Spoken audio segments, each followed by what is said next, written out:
प्यारे बच्चों, good morning. बच्चों, अब तक हम लोग विज्ञान विषय के बायोलॉजी पोर्शन में जैव प्रक्रम के अंतर्गत पोषण और श्वसन के बारे में अध्ययन कर चुके हैं। बच्चों, पाचन क्रिया के अंतर्गत जो भी भोज्य पदार्थ पचते हैं उनको कोशिका तक पहुंचाना होता है। उसी प्रकार श्वसन क्रिया में ऑक्सीजन को फेफड़े से कोशिका तक पहुंचाना होता है। बिना कोशिका में पहुंचे न उससे ऊर्जा मिल पाएगी, न कोई जीवन की प्रक्रिया संपन्न हो पाएगी। तो बच्चों, जो छोटे जीव होते हैं, एक कोशिकीय जो जीव होते हैं, उनमें भी पदार्थों को उसके शरीर में एक जगह से दूसरी जगह पहुंचाया जाता है। बहुकोशिकीय जीवों में भी जो शरीर के अंदर पदार्थ होते हैं, चाहे वो पाचन के फलस्वरूप पचित पदार्थ हो या ऑक्सीजन हो, कार्बन डाइऑक्साइड हो, उत्सर्जित पदार्थ, जो भी शरीर में पदार्थ होते हैं, उसको एक जगह से दूसरी जगह जाना पड़ता है। ऐसा नहीं एक जगह से होते हैं। तो एक जगह से दूसरे जगह जाने की जो प्रक्रिया होती है उसको कहा जाता है परिवहन। तो परिवहन बच्चों हर जीवधारियों के अंदर होता है, लेकिन जो एक कोशिकीय जीव होते हैं उसके अंदर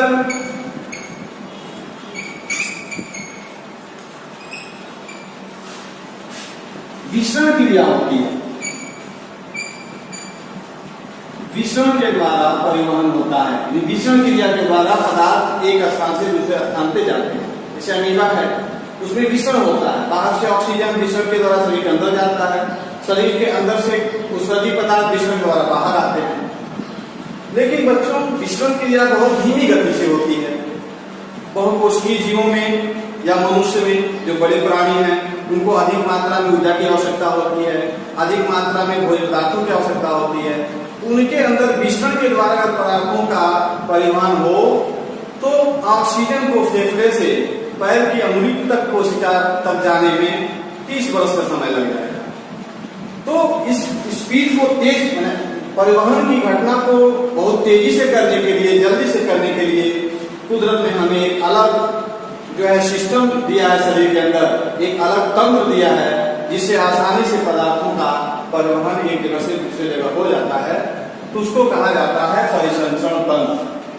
तो बहुकोशिकीय जीवों में, स्तनधारियों में, कशेरुकी जीवों में परिसंचरण तंत्र होते हैं और इसी परिसंचरण तंत्र का अध्ययन आज हम लोग करेंगे।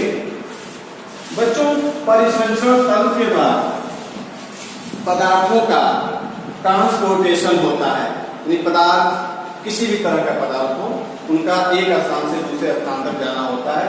तो बच्चों, मनुष्य के शरीर के अंदर जो परिसंचरण तंत्र होता है, सर्कुलेटरी सिस्टम होता है, वो 2 तरह का होता है।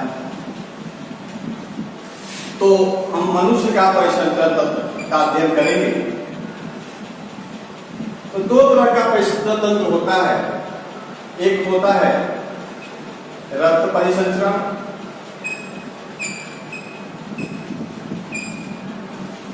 और दूसरा होता है लसिका परिसंचरण।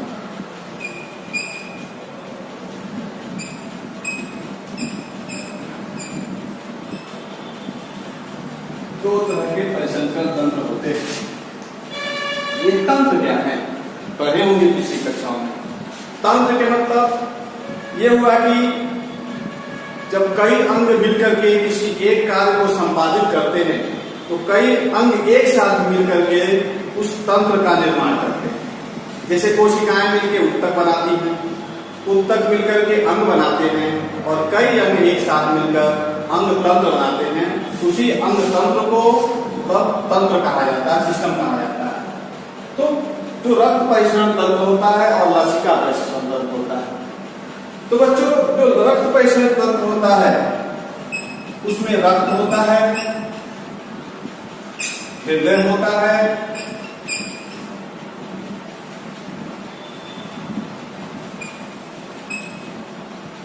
रुधिर वाहिनियां,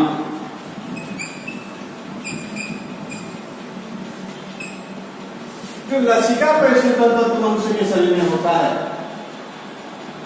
इसको हम लिम्फ सिस्टम कहते हैं। इसमें होता है लसिका गांठें, लिम्फ नोड्स,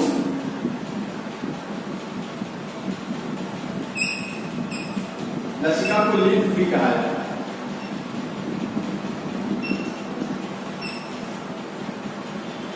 लिम्फ गांठें, उसमें फ्लो होता है लिम्फ,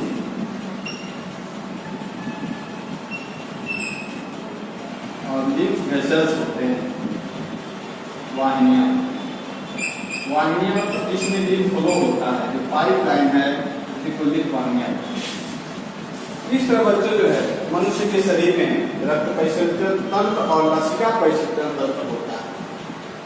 दूसरे भी जीवाणुओं में रक्त परिसंचरण तंत्र होता है, ब्लड फ्लो होता है, लेकिन जो रक्त परिसंचरण तंत्र है, ब्लड सर्कुलेटरी सिस्टम है, मनुष्य में कैसे होता है उसका अध्ययन किया जाएगा। तो रुधिर परिसंचरण तंत्र जो है ये 3 भाग होते हैं। पहला होता है रुधिर ब्लड। ये ब्लड जो होता है परिसंचरण माध्यम होता है, ये परिसंचरण माध्यम है।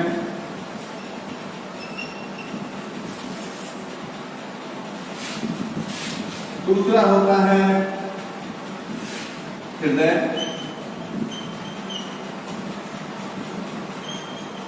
और ये जो है हृदय एक तरह से पंपिंग अंग होता है, जो पंप करता है ब्लड को।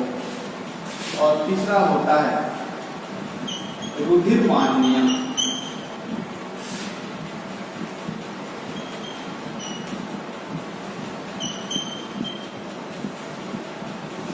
को ब्लड वेसल्स कहते हैं।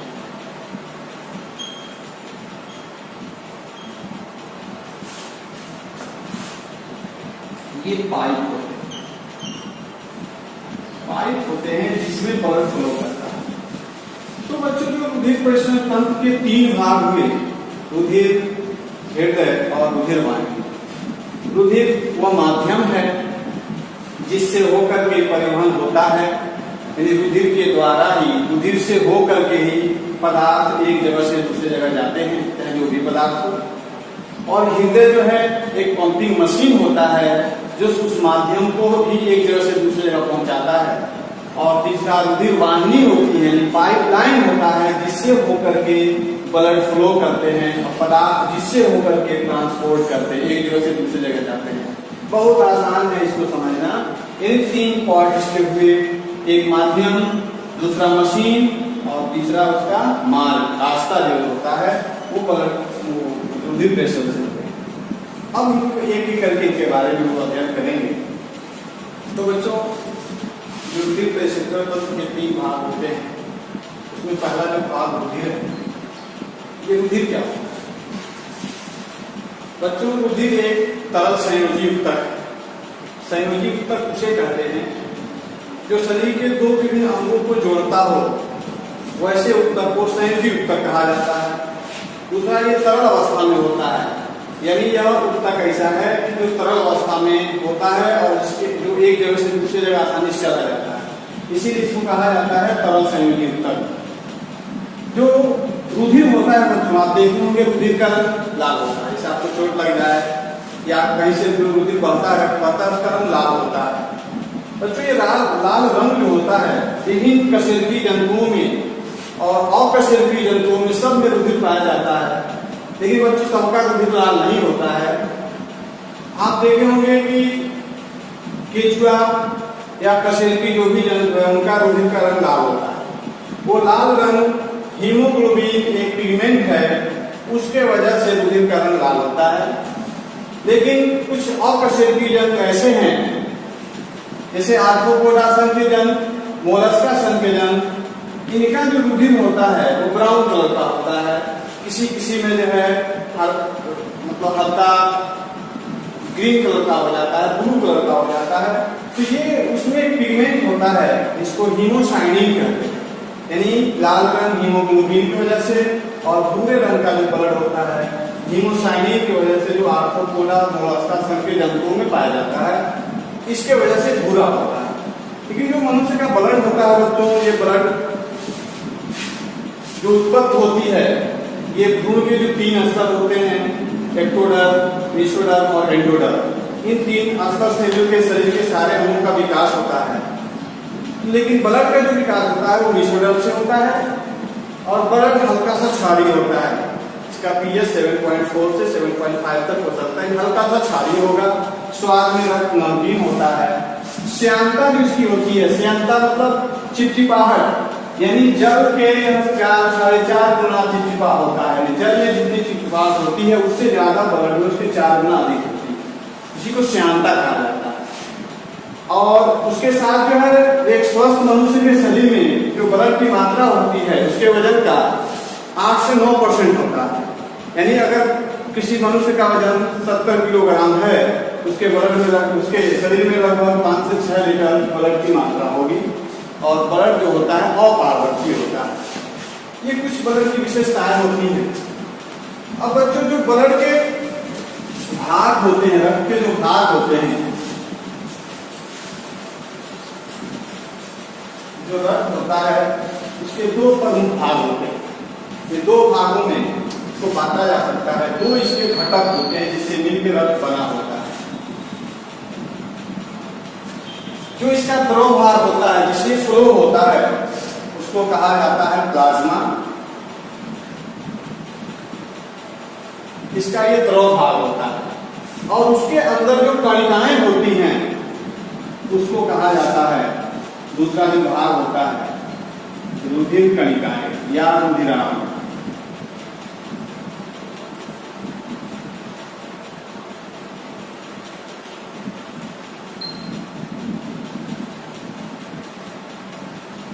तो ब्लड का पल्स करते हैं और ये प्लाज्मा होता है। ये रुधिर के 2 घटक है जिससे मिलकर ब्लड बना होता है। जो प्लाज्मा उसका द्रव भाग है, ये प्लाज्मा लगभग ये 55% से 60% तक प्लाज्मा होता है द्रव का। जितना भी द्रव होगा उसका आधे से अधिक प्लाज्मा रहेगा, इसका द्रव भाग होगा जो ब्लड में। और जो कणिकाएं होती हैं ये लगभग 40% से 45% तक कणिकाएं होती हैं। यानी ब्लड के 2 घटक, प्लाज्मा इसका द्रव भाग है जो जिसके वजह से यह जो है तरल अवस्था में होता है, और कणिकाएं जो होती हैं वह उसके कणिका में कोशिकाएं होती हैं, ये ब्लड की कोशिकाएं हैं। एक तरह से जो प्लाज्मा होता है यह ब्लड का निर्जीव पार्ट है, यह ब्लड का निर्जीव भाग है। एक तरह से इसको आसानी से समझ सकते हैं। और जो कणिकाएं होती हैं ये सजीव भाग होती हैं, यानी ये जीवित होती है। क्योंकि ब्लड भी एक उत्तक है, उत्तक कोशिकाओं के समूह को उत्तक कहा जाता है जिनकी कार्य संरचना उत्पत्ति एक समान हो। तो इसमें जो कोशिकाएं ये हैं ब्लड की, इसीलिए इसको उत्तक कहा जाता है। ये जीवित होती है, सजीव भाग होता है और इसका 55 से 60% जो प्लाज्मा होता है वो द्रव भाग है और निर्जीव होता है। अब बच्चों जो प्लाज्मा होता है, प्लाज्मा के अंदर प्लाज्मा का 90% हिस्सा जल होता है, बाकी उसके भाग में 2 भाग होते हैं। यदि इसमें अधिकतर भाग यानी 90% जल होता है प्लाज्मा में, और जल में इसके अंदर कार्बनिक पदार्थ होते हैं और अकार्बनिक पदार्थ होते हैं। कार्बनिक पदार्थ में पचे हुए भोज्य पदार्थ जैसे ग्लूकोज, ये ग्लूकोज, अमीनो अम्ल, वसी अम्ल, शर्करा, ये जो पाचन के फलस्वरूप ब्लड में मिले होते हैं वह होते हैं। विटामिन,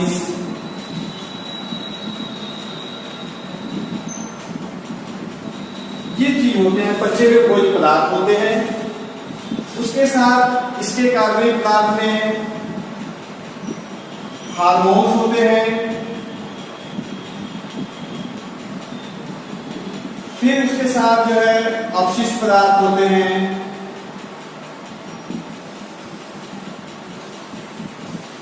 जो अपशिष्ट पदार्थ होते हैं, उत्सर्जी पदार्थ, इसको अपशिष्ट पदार्थ को उत्सर्जी पदार्थ भी कहते हैं।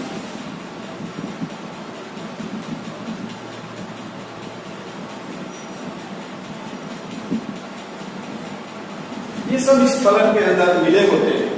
उसके साथ जो अकार्बनिक पदार्थों में अकार्बनिक पदार्थ,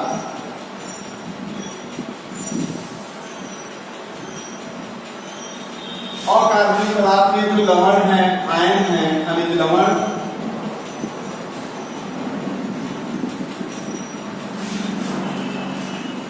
सोडियम, कैल्शियम, फास्फोरस, ये सब तत्व इसमें मिले रहते हैं। इस तरह बच्चों प्लाज्मा बना होता है, जिसका अधिकतर भाग जल होता है। उसके साथ उसमें कार्बनिक और अकार्बनिक पदार्थ मिले होते हैं, उत्सर्जी पदार्थ मिले होते हैं, पचे हुए भोज्य पदार्थ उसी प्लाज्मा में मिले होते हैं। कार्बन डाइऑक्साइड या ऑक्सीजन उसी प्लाज्मा के अंदर ही, जो कार्बन डाइऑक्साइड होता है वो भी प्लाज्मा में बाइकार्बोनेट में घुले होते हैं। इस तरह ये प्लाज्मा में इतनी चीजें होती हैं। बच्चों जो प्लाज्मा होता है उसका कार्य क्या होता है, क्या काम करता है? तो ब्लड का मेन काम है परिवहन, यानी ब्लड ही पदार्थ को शरीर में एक स्थान से दूसरे स्थान ले जाते हैं। तो प्लाज्मा के द्वारा अधिकतर पदार्थों का परिवहन होता है, अर्थात पदार्थों का परिवहन प्लाज्मा के द्वारा ही होता है। इसमें कार्बन डाइऑक्साइड बाइकार्बोनेट के रूप में, पचे हुए भोज्य पदार्थ, इन सभी का परिवहन इसी के द्वारा होता है। उत्सर्जी पदार्थ जो भी प्लाज्मा में मिले होते हैं उसका परिवहन प्लाज्मा के द्वारा होता है। दूसरा ये होता है कि प्लाज्मा शरीर के ताप नियंत्रण का भी काम करता है, यानी प्लाज्मा ताप नियंत्रण का भी काम करता है, क्योंकि उसी के द्वारा जो है शरीर के अंदर ताप नियंत्रित होता है। तो ताप नियंत्रण का भी काम करता है और शरीर के दूसरे कार्यों में भी इसका बहुत योगदान होता है। अब बच्चों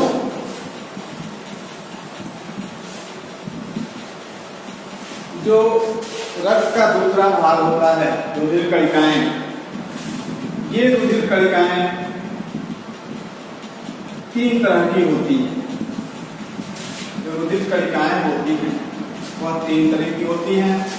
पहला होता है आरबीसी, लाल रुधिर कणिकाएं, इनको लाल रुधिराण कहते हैं, आरबीसी। आरबीसी को रेड ब्लड कार्पस्कल्स कहते हैं। तो रेड ब्लड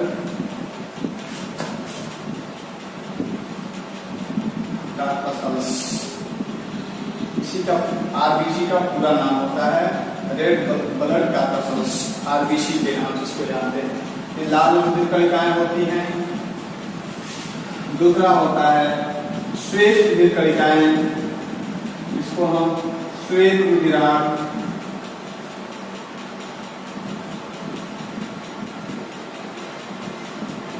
या इसको हम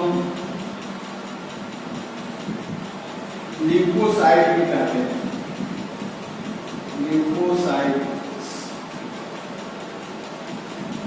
WBC white blood corpuscles, leucocyte.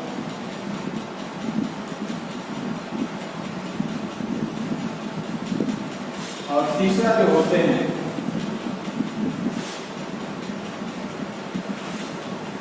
रुधिर प्लेटलेट्स। इस तरह बच्चों जो ब्लड के अंदर जो कणिकाएं होती हैं, विरुद्ध कोशिकाएं होती हैं, वो तीन तरह से होती हैं, तीन प्रकार की होती हैं। एक लाल रुधिर कणिकाएं, दूसरा श्वेत रुधिर कणिकाएं और तीसरा रुधिर प्लेटलेट्स या थ्रोम्बोसाइट्स। बच्चों तीनों के कार्य अलग अलग होते हैं। आरबीसी होते हैं नाम से ही लाल, यानी ये लाल रंग की होती है। लाल रंग क्यों होता है? तो जो इसके अंदर जो है जो पिगमेंट होता है हीमोग्लोबिन ब्लड के इसी आरबीसी के अंदर होता है। पूरा ब्लड लाल इसलिए दिखाई देता है कि जो हीमोग्लोबिन है वो आरबीसी लाल रुधिर जो कणिकाएं होती हैं उनकी कोशिका के अंदर होता है, जिसके वजह से लाल होती है। और ब्लड के अंदर आरबीसी की संख्या सबसे अधिक होती है।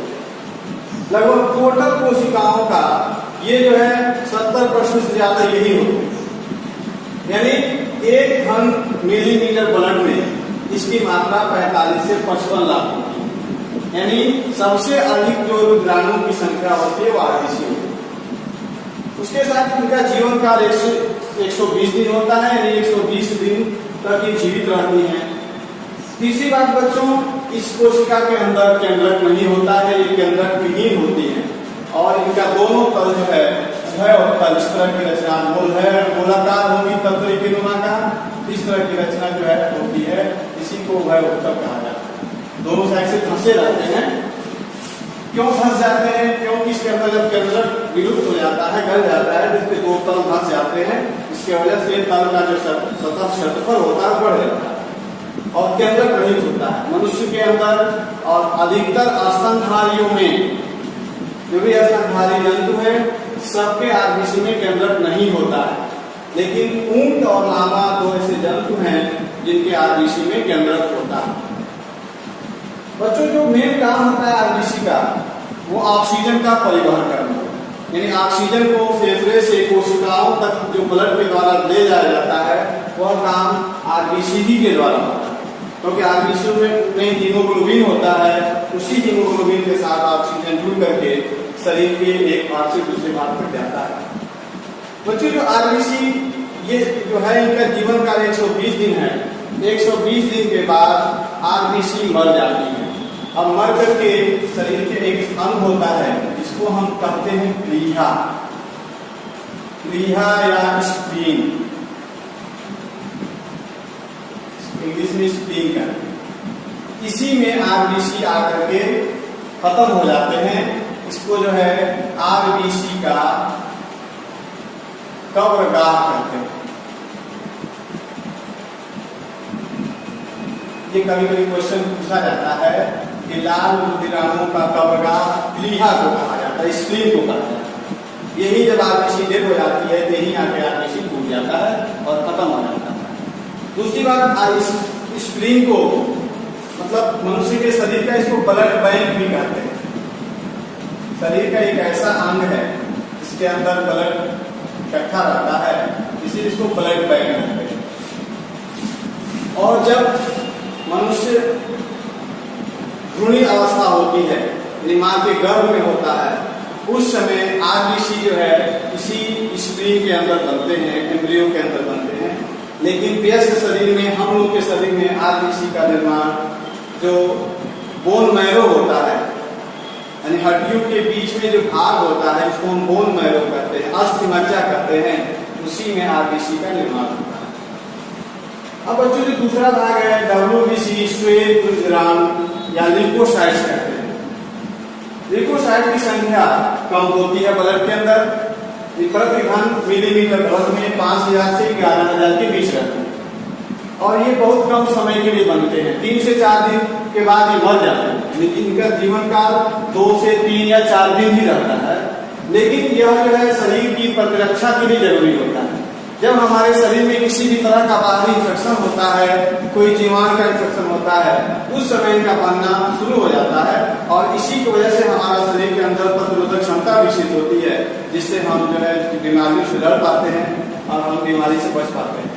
तो इनका जीवन काल 3 से 4 दिन है और जो इनका आकार होता है आरबीसी से बड़ा होता है। आरबीसी छोटे आकार होते हैं लेकिन इनका आकार बड़ा होता है और इनके आकार जैसे अमीबा शेप का होता है, कोई निश्चित आकार नहीं रहेगा, अमीबी आकार होता है। और तीसरी बात, ये श्वेत नाम इसलिए पड़ा कि इसमें कोई पिगमेंट नहीं है, सफेद यानी रंगहीन होते हैं। इनकी कोशिकाएं रंगहीन होती हैं और इसमें बड़े केंद्रक होते हैं। इनके केंद्रक बड़े होते हैं और लोग होते हैं, यानी वो केंद्रक में 2 या 3 पालियां 4 पालियां होती हैं और इसका मेन जो कार्य होता है शरीर की प्रतिरक्षा करना। बच्चों आरबीसी की कोशिकाओं के अंदर कणिकाओं की उपस्थिति और अनुपस्थिति के आधार पर एक ग्रेन्यूल्स होते हैं, कोशिकाओं में कणिकाएं होती हैं, उनके उपस्थिति और अनुपस्थिति के आधार पे जो WBC होते हैं उनको 2 ग्रुप में होते हैं, 2 तरह के होते हैं। एक होता है कणिकामय WBC और एक कणिका विहीन WBC। तो कणिकामय WBC 3 तरह के, एसिडोफिल्स या इओसिनोफिल्स कहते हैं, बेसोफिल्स और न्यूट्रोफिल्स। ये अभिरंजन के आधार पे जैसा कलर देते हैं जिस माध्यम में, उस आधार पर उसके 3 नाम पड़े हुए हैं। तो जो एसिडोफिल्स होते हैं ये पूरे WBC का 2 से 4% होते हैं, बेसोफिल्स 0.5 से 2% होते हैं और न्यूट्रोफिल्स पूरे WBC का 70% होते हैं। इस तरह बच्चों जितने भी WBC पाए जाते हैं उनमें सबसे अधिक मात्रा न्यूट्रोफिल्स की होती है। अब इन 3 जो होते हैं तो सब मिला के सबका काम अलग अलग है। जैसे ये जो एसिडोफिल्स है, जब हमको किसी कोई बीमारी होती है, कोई इन्फेक्शन होता है, उस समय शरीर के अंदर इनकी संख्या बढ़ जाती है। जब संख्या बढ़ जाती है, जैसे आपको सर्दी हो जाती है, खांसी हो जाती है, तो उस समय आपके ब्लड में इनकी संख्या बढ़ जाती है। उसी को कहा जाता है इओसिनोफिलिया। जैसे इओसिनोफिल्स की संख्या बढ़ जाना ही डॉक्टर कहते हैं कि इओसिनोफिलिया हो गया है, यानी आपके अंदर इओसिनोफिल्स बढ़ जाते हैं। यानी यह जो है संवेदनशीलता के प्रति और एलर्जी के और प्रतिरक्षा के लिए जिम्मेदार होते हैं। दूसरा जो बेसोफिल होता है, तो बेसोफिल्स बच्चों जो हिपैरिन, हिस्टामिन, प्रोटीन होते हैं, इनका स्राव बेसोफिल से होता है। हिपैरिन एक तरह का एंटीकोगुलेंट एंजाइम होता है, एंटीकोगुलेंट मटेरियल होता है जो ब्लड को थक्का जमाने से रोकता है और ब्लड, जिससे ब्लड आसानी से बारीक ब्लड वेसल्स और ब्लड कैपिलरीज में आसानी से फ्लो हो जाता है। तो ये ब्लड फ्लो होने में आसानी होती है। तो ब्लड को थक्का जमाने से रोकने के लिए भी ब्लड में कुदरती व्यवस्था दी गई है, उसमें हिपैरिन का स्राव इन कोशिकाओं से होता रहता है। और जो न्यूट्रोफिल्स होते हैं जिनकी संख्या सबसे अधिक होती है WBC में, वो भक्षण का काम करते हैं, यानी जो बाहरी जीवाणु या अन्य हानिकारक जो जीवाणु या कोशिकाएं हमारे शरीर में चली जाती हैं उनका भक्षण करके फाइगोसाइटोसिस के द्वारा उनको मार देते हैं। और जो मतलब कणिका विहीन WBC होते हैं वो 2 तरह के, लिम्फोसाइट और मोनोसाइट्स। बच्चों लिम्फोसाइट लिम्फ नोड्स में बनते हैं और इनकी संख्या 20 से 30% होती है। न्यूट्रोफिल सबसे अधिक होते हैं, उसके बाद लिम्फोसाइट्स ही होते हैं। इनका भी ये काम होता है कि यह जो है प्रतिरक्षी एंटीबॉडीज का निर्माण करते हैं। ऐसी एंटीबॉडीज के बनने से ही हमारे शरीर की प्रतिरोधक क्षमता बढ़ती है। एंटीबॉडीज का निर्माण करते हैं और जो मोनोसाइट्स होते हैं वह भी शरीर के अंदर या ब्लड में जो बाहरी जीवाणु चले जाते हैं उनके भक्षण का कार्य करते हैं। इस तरह बच्चों विभिन्न प्रकार का WBC है। यहाँ एक फिगर आपको दिया जा रहा है, इसके बारे में WBC के बारे में पूरा डिटेल लिखा गया है, इसको देख करके आसानी से आपको समझ में आ जाएगा। बच्चों जो ब्लड का तीसरे जो पार्ट होता है, जो उसका रुधिराव होते हैं, जिसको हम ब्लड प्लेटलेट्स कहते हैं, रुधिर प्लेटलेट्स कहा जाता है। दूसरा नाम है थ्रोम्बोसाइट्स।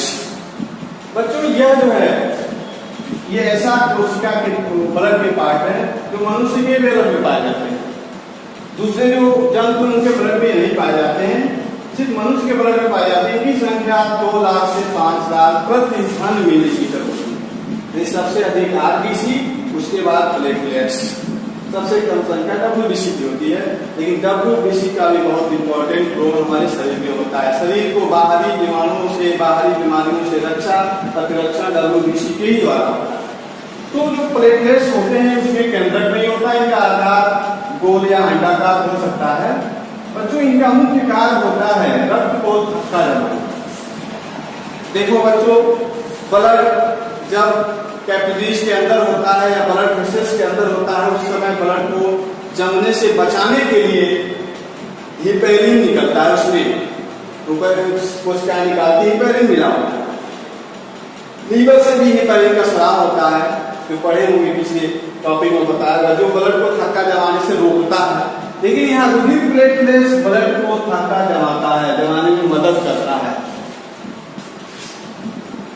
जमाने में सहायक। ये बच्चों जब चोट वगैरह लगती है, चोट लग जाने पर कहीं डैमेज कैपिलरी डैमेज हो जाती है, ब्लड वेसल टूट जाते हैं, तो वहां से ब्लड बाहर निकलने लगता है। तो ब्लड बाहर निकलता है तो ब्लड के नुकसान को रोकने के लिए वो जो ब्लड प्लेटलेट्स होते हैं वह वहाँ पे एक रासायनिक प्रक्रियाओं के द्वारा, रासायनिक क्रियाओं के द्वारा वहाँ ब्लड के फ्लो को रोक दे, वहाँ ब्लड को थक्का जमा देते हैं। इसके वजह से वहाँ ब्लड का बहना रुक जाता है। चोट लगने पर ब्लड का जमना जरूरी है, ब्लड का बहना रोकने के लिए जो है रुधिर प्लेटलेट ब्लड को थक्का जमा देते हैं। ये थक्का जमाने की शुरुआत प्लेटलेट से होती है, उसके साथ जो प्लाज्मा में प्रोटीन होते हैं वह उसके द्वारा ब्लड जो है क्लॉटिंग शुरू हो जाता है। ब्लड का संगठन के बारे में हम लोग अध्ययन किए। अब बच्चों अपना टॉपिक है कि ब्लड का कार्य क्या होता है, हमारे शरीर में रुधिर का क्या कार्य है। तो बच्चों जो रुधिर होता है एक उत्तक है, बहुत से कार्य करते होंगे, नाम है संगठक संयोजी उत्तक। शरीर के विभिन्न अंगों के बीच एक समन्वय स्थापित करता है। इसका मेन जो कार्य होता है ऑक्सीजन का परिवहन, यानी ब्लड के अंदर जो आरबीसी होते हैं उसके अंदर हीमोग्लोबिन होता है। तो हीमोग्लोबिन जो पिगमेंट होता है यह ऑक्सीजन के साथ मिलकर के ऑक्सी हीमोग्लोबिन बनाता है।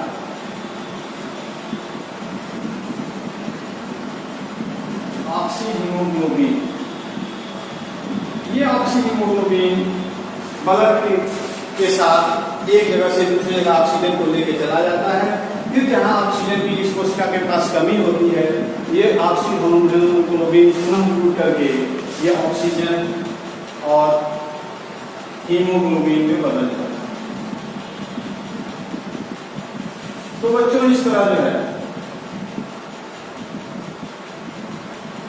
ऑक्सीजन का परिवहन, ऑक्सीजन का ट्रांसपोर्टेशन ब्लड के द्वारा किया जाता है।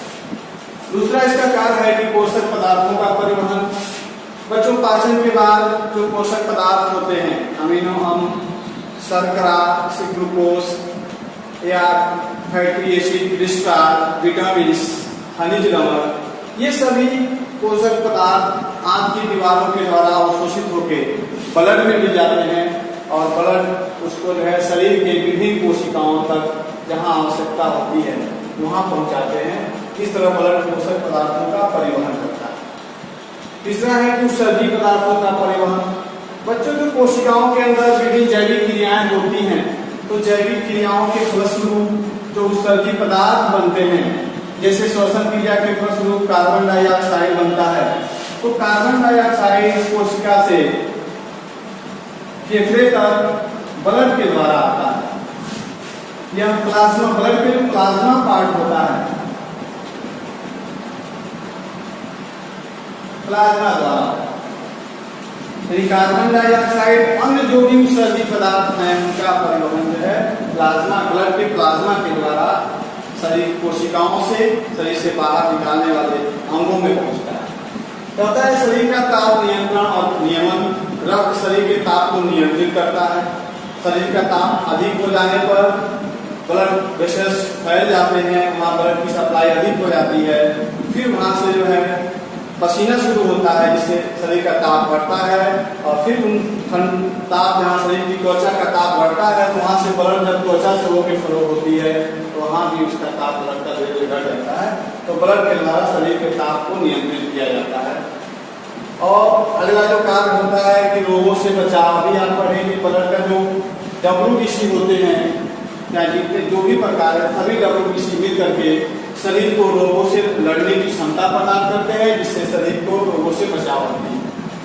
और जो रुधिर प्लेटलेट्स होते हैं उनका काम होता है कि चोट लगने पर जब ब्लड का बहना शुरू हो जाता है तो ब्लड को रोकने के लिए ब्लड का थक्का जमना जरूरी होता है। तो ब्लड को थक्का जमाने के लिए, घाव को भरने के लिए बुधिल प्लेटलेट्स होते हैं, उसके साथ ब्लड में कुछ प्रोटीन्स होते हैं जिसके द्वारा ब्लड का थक्का जमता है और कुछ विटामिन्स ब्लड के थक्का जमाने में मदद करते हैं। ये सब ब्लड में ही पाए जाते हैं। जैसे विटामिन के होता है जिसकी वजह से ब्लड आसानी से थक्का जम जाता है।